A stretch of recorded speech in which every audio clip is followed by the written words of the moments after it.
आज का टॉपिक है हमारा स्पीड, वेलोसिटी एंड एक्सीलरेशन, जो क्लास 9 से लिया गया है। अब हम टॉपिक स्टार्ट करने से पहले, यदि आप हमारे चैनल को पहली बार देख रहे हैं और आप स्टूडेंट हैं तो प्लीज़ सब्सक्राइब कर दीजिए। आपके पढ़ाई लिखाई में मददगार साबित हो सकता है ये चैनल। हम बड़े यूट्यूबर की तरह दावा तो नहीं कर सकते, लेकिन स्टेप बाय स्टेप यदि आप वीडियो को रेगुलर देखेंगे तो आपके पढ़ाई में काफ़ी मददगार साबित हो सकता है। क्योंकि हमारा जो भी वीडियो होता है वो सारा NCERT और CBSE सिलेबस पर आधारित होता है, और ख़ास करके फिजिक्स का जो जितने भी न्यूमेरिकल का मैक्सिमम क्लियर करने की कोशिश करते हैं, क्योंकि बिना न्यूमेरिकल का फिजिक्स का कंसेप्ट अधूरा रह जाता है। तो अब चलो हम स्टार्ट करते हैं अपना टॉपिक। पहला क्या? चाल, वेग और त्वरण। चाल, वेग और त्वरण। जैसा कि हम जानते हैं, सरल रेखा पर जब इकाई समय में जो दूरी तय करता है उसे उस कण का चाल कहते हैं। ठीक उसी तरह से इकाई समय में जब कोई कण जितनी विस्थापन तय करता है उसे उस कण का वेग कहते हैं। याद रखने वाली चीज है, वेग में दिशा का पूरा स्पष्टता होता है। दिशा के कारण अब हम ऐसे कहें तो यदि चाल के साथ हम दिशा को शामिल कर लेते हैं तो वेग हो जाता है। यानी इकाई समय में चाल, स्पीड, कोई कण इकाई समय में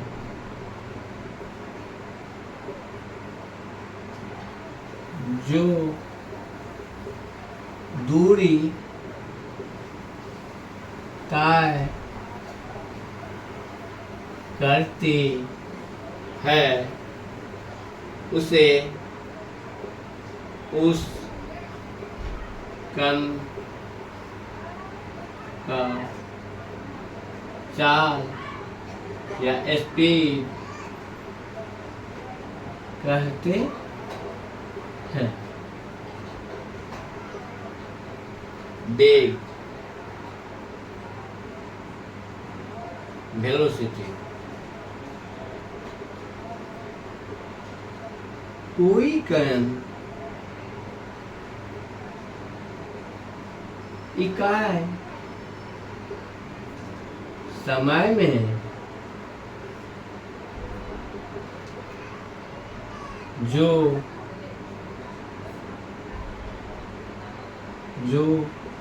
विस्थापन तय करती है उसे हम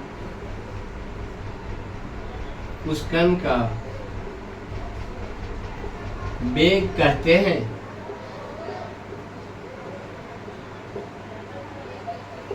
इकाई समय में कोई कण जो विस्थापन तय करती है उसे उस कण का वेग कहते हैं। इकाई समय में जब कोई कण जितनी दूरी तय करती है वो उस कण का चाल कहलाती है। चाल का SI मात्रक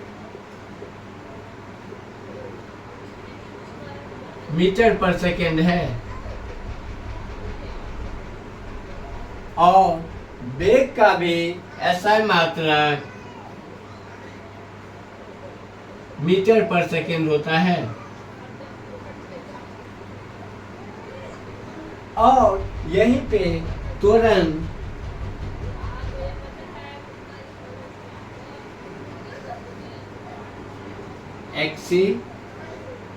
एक्सीलरेशन। अब त्वरण वेग की जब हमने बात किया, तो जब कोई किसी सरल रेखा पर कोई कण समान वेग से चल रहा होता है, तब तो उसके वेग में कोई परिवर्तन नहीं होता है। लेकिन सड़क पे या प्रैक्टिकली लाइफ में समान वेग से चाल संभव नहीं होता है। उनकी वेग, किसी भी वाहन का वेग ऊपर ट्रैफिक में ऊपर नीचे घटता बढ़ता रहता है। तो इकाई समय में किसी कण का जो वेग में वृद्धि होता है, उसे उस कण का त्वरण कहते हैं। यानी कोई कण 2 मीटर पर सेकंड के वेग से गतिशील है और 5 सेकंड के बाद उसका वेग 12 मीटर पर सेकंड हो जाता है। इसका मतलब उस कण पर 2 मीटर पर सेकंड स्क्वायर का त्वरण लगा दिया गया है। तो इस तरह से जब उसकी कण वेग में लगातार वृद्धि होती है, अब हम इसका कैलकुलेशन कैसे करेंगे, जो कब ऊपर है कब नीचे है। इसके लिए हम औसत वेग निकालते हैं। औसत वेग कैसे निकालते हैं? प्रारंभिक वेग और अंतिम वेग को जोड़ के उसको 2 से डिवाइड कर देते हैं, जिससे उसका माध्य निकल जाता है। और औसत वेग के आधार पर हम उसका वेग का कैलकुलेशन कर लेते हैं। अब त्वरण में क्या है? इकाई समय में उसके वेग में कितनी वृद्धि हुई। इसका मतलब है जो प्रारंभिक वेग है और जो अंतिम वेग है, उसके वेग का जो अंतर होगा, उसको लगे टाइम, जितने टाइम लगे हैं उससे यदि डिवाइड कर देंगे, उसका अनुपात निकालेंगे तो त्वरण निकल जाएगा। हम इसको लिखते हैं, इकाई समय में किसी कण का इकाई समय में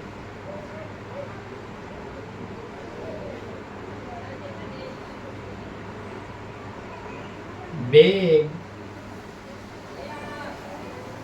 में जो वृद्धि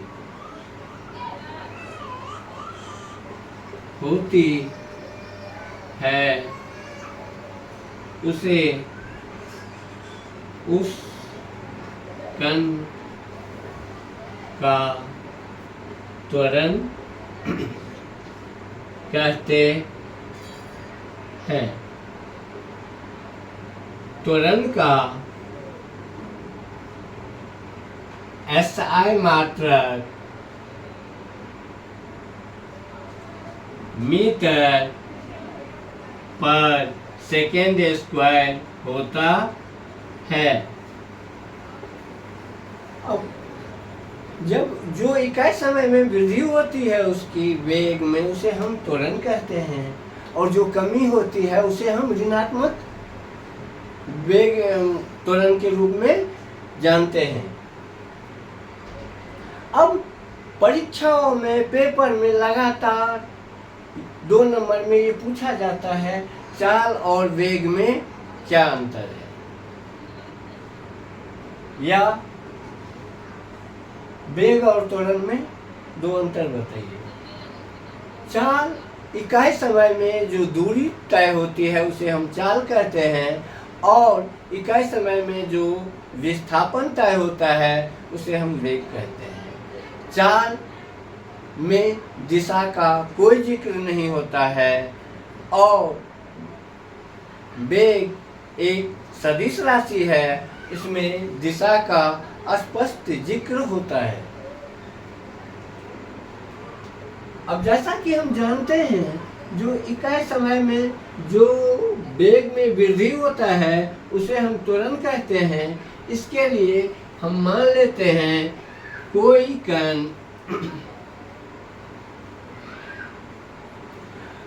कण जिस वेग से गतिशील होता है उसे हम प्रारंभिक वेग या इनिशियल वेलोसिटी कहते हैं।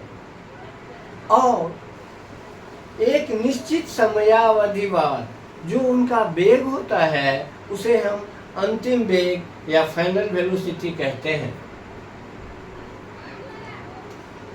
अब मानते हैं किसी सरल रेखा पर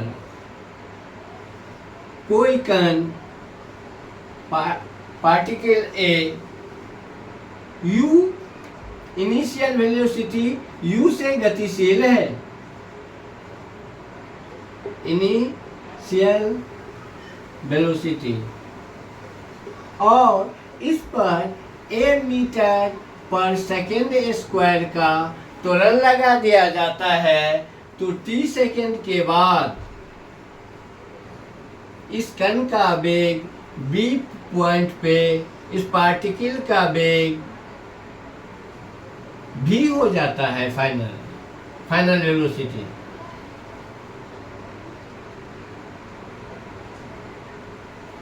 इस केस में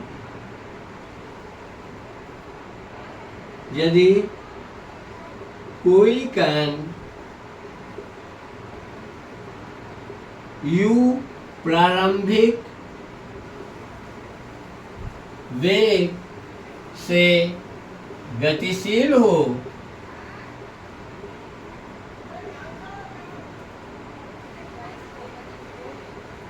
और उस पर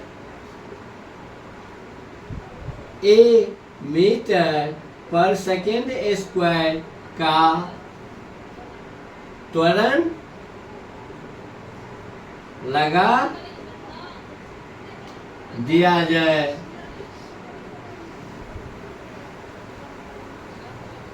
और t सेकेंड के बाद उस कण का वेग भी हो जाता है, तो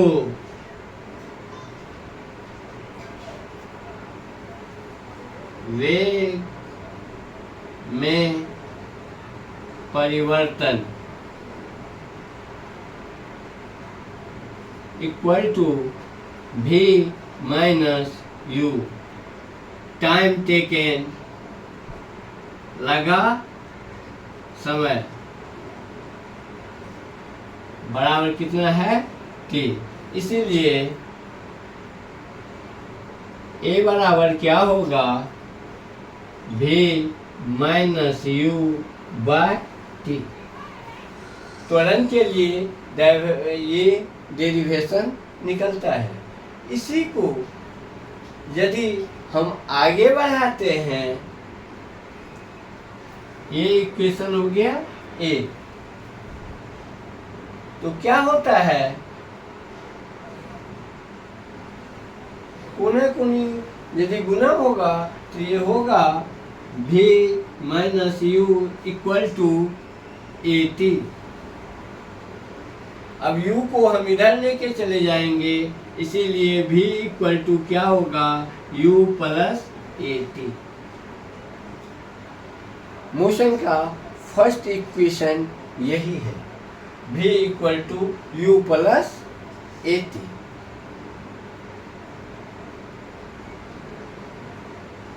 अब यदि आपको हमारी वीडियो अच्छी लगे तो वीडियो को लाइक कर दीजिए, चैनल को सब्सक्राइब कर दीजिए और छात्रों को शेयर कर दीजिए। धन्यवाद।